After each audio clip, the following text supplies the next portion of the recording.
Émilie est allée faire un tour à Sevran, dans le 93, où des profs forment des jeunes élèves à la lecture des fake news. Oui, en fait, c'est des journalistes qui font des interventions auprès des élèves, mais aussi auprès des éducateurs, des formateurs en banlieue. Là, effectivement, ils sont allés à Sevran. Sevran a une histoire un peu particulière, avec les médias, un rapport un peu particulier. Je ne sais pas si vous vous souvenez, mais en 2016, en fait, il y avait eu un reportage sur France 2 et un reportage sur M6 qui parlait d'un café où les femmes n'étaient pas admises. Évidemment, tous les habitants de Sevran ont crié aux fake news. Enquête qui a été révélée par le Bondi Blog que vous avez fondé. Exactement. Et du coup, on a été voir comment, justement, l'association Fake Off, faite de journalistes d'investigation, essayait de recréer un lien face à cette défiance. L'embryon, on va dire, de Fake Off a été créé suite aux attentats de Charlie Hebdo, quand on a commencé à tous découvrir, plus ou moins dans notre coin, le carnage en fait que pouvaient faire les rumeurs et les théories conspirationnistes. Et on s'est dit qu'il fallait agir et sortons de nos rédactions et allons voir les gens, ce qu'ils pensent de notre travail et puis échangeons en fait sur plein de malentendus, des milliards de malentendus qu'on a en fait les citoyens, les journalistes.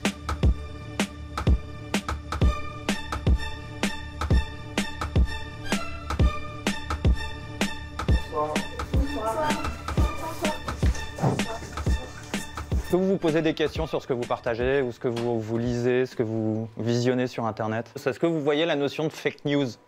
Je voudrais vous montrer un petit morceau de vidéo. C'est une photo qui a fait le tour du net.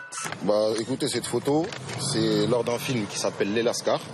Tourné l'an dernier dans le quartier, Les Lascars, diffusé sur Canal+. Qu'est-ce que ça vous éveille de voir qu'on peut utiliser des photos pour faire croire à quelque chose d'autre? Et peut-être pour dire que, que la police, qu'elle est inférieure à la personne Ouais, c'est plutôt peut-être pour dire que le jeune garçon, c'est un voyou. Moi, si j'aurais vu la photo du policier, j'aurais cru que c'était vrai. Que c'était pas par rapport à un film, c'était dans une cité, c'était des gens qui ont fait ça. Du coup, faut se méfier. Par exemple, la personne qui pointait le pistolet, elle aurait pu directement être accusée d'un truc qu'elle n'a jamais fait. On vous parle de ça en cours à l'école ou c'est juste ici ou c'est la première fois qu'on vous en parle? En cours, quand on fait un exposé, on nous demande surtout de vérifier nos sources. Mais quand on doit justifier, on doit soit justifier avec un journal, soit avec un site internet reconnu comme Wikipédia. Sinon, tout ce qu'on dit, ça n'a pas de valeur. Vous avez quelle image des journalistes? Je sais que tous les journalistes ne sont pas comme ça, mais je vois plutôt les journalistes comme des personnes qui cherchent la petite bête, qui cherchent ce qui va faire du bruit, parce que c'est leur métier. Ils vivent de ça. Si leur article il fait du bruit, ils vont avoir une place plus importante dans leur boîte. Non, on aura l'information, mais de son point de vue, son idée. Alors que si on voit les témoignages, on saura un peu de tout, du point de vue de tout le monde. Ils sont pour la plupart politiquement placés. Donc ils auront une certaine... par exemple, les journaux d'extrême droite, ils vont avoir une opinion différente de ceux d'extrême gauche. Par exemple, si il y a un événement politique, ils auront plusieurs avis. Donc après, tout dépend de notre position politique, on va dire. On appelle ça la ligne éditoriale. Ils vont choisir de traiter tel sujet plutôt qu'un autre, etc. Mais ça leur donne pas le droit de raconter des bêtises pour autant. Les journalistes qui font qui racontent des choses qui sont fake, est-ce qu'ils auront des problèmes ou une amende? Il y a des gens qui se trompent aussi, hein, en tant que journaliste, ça s'est déjà vu. Hein. Des gens pendant les Gilets jaunes qui ont mis des photos, ils avaient effacé un bout, etc. Si j'étais sur Internet et que j'ai aucune responsabilité, on va pas me demander des comptes vraiment. Alors que les gens dans les rédactions, les journalistes, tout ça, ils ont dû rendre des comptes et c'est important parce que mine de rien, l'information, la vérité, c'est un concept un peu flou, mais ça reste le cœur du métier, quoi. Donc c'est vrai qu'encore plus aujourd'hui, si les gens font n'importe quoi, ça porte préjudice à tout le monde, en fait.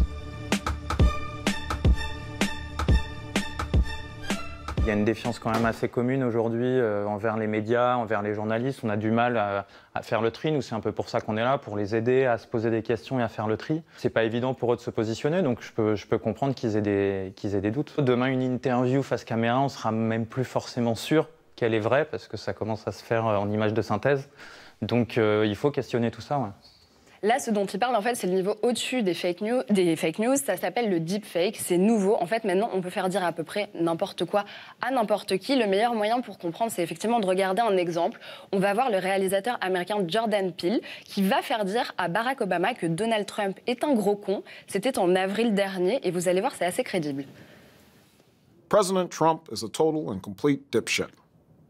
Now, you see, I would never say these things. At least not in a public address. But someone else would.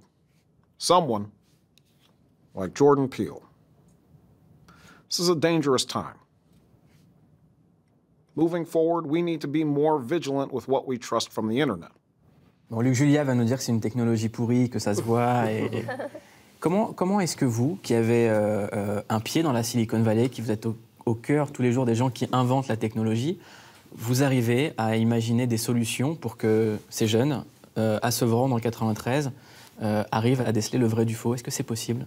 Il y a certainement des choses qu'on peut faire avec la technologie pour aider à discerner le vrai du faux. La vérité, c'est qu'il faut s'éduquer pour comprendre ce que peut faire la technologie déjà. Et donc si on comprend qu'on peut faire ce qu'on vient de voir par exemple avec Obama, déjà on peut comprendre que éventuellement tout ce qu'on voit et tout ce qu'on entend n'est pas forcément vrai. Donc déjà si on comprend ça, c'est déjà pas mal parce qu'on va avoir son sens critique après pour aller fouiller. Et j'ai bien aimé une des réflexions d'un des gamins là qu'on vient de voir. Il faut trouver ses sources, il faut justifier ses sources.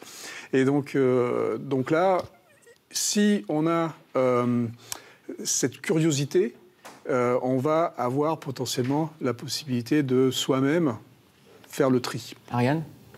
Moi, je suis d'accord avec ça. C'est vrai que tant qu'on ne sait pas, moi, je ne sais pas que ça existe, ce dont vous venez de parler, si je vois ça, forcément, je vais le croire. Je vais dire, dis donc, quand même, il s'est lâché, Obama. À partir du moment où je sais que c'est une connerie, je regarderai les choses un peu différemment, les choses énormes, en tout cas, un peu différemment. Mohamed Hamidi, je vous ai vu tiquer pendant le sujet quand il y avait cette jeune fille qui disait « mais de toute manière, la plupart des journalistes sont placés, ont un agenda ». Non mais c'est vrai que les fake news, c'est quelque chose... L'éducation aux médias, de toute façon, c'est hyper important. Savoir lire un média, vrai ou juste d'ailleurs, fake ou réel, je ne sais pas, mais c'est hyper important de savoir décrypter ce qu'on lit. Donc c'est super que ces profs fassent ça à Sevran et ailleurs. Le plus important, selon moi, effectivement, c'est de donner les moyens aux gamins de prendre un peu de temps avant de retweeter, par exemple. Parce que c'est pas possible qu'on se retrouve avec des retweets sur des milliers et des milliers de comptes d'infos fausses qui font du mal aux gens. Et comme on dit, voilà, on fait du mal aux gens, il en restera toujours quelque chose, même si c'est complètement faux.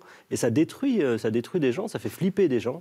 Et moi, je trouve ça quand même assez inadmissible qu'on soit aussi impuissant face à ça. Alors que le pire, c'est qu'on a beau avoir des gens qui viennent ensuite se dire « mais c'est pas vrai, je n'ai jamais dit ça » ou « je l'ai dit à une certaine époque » ou « je ne le pense plus », c'est terminé à partir du moment où l'info est jetée, oui, c'est terminé.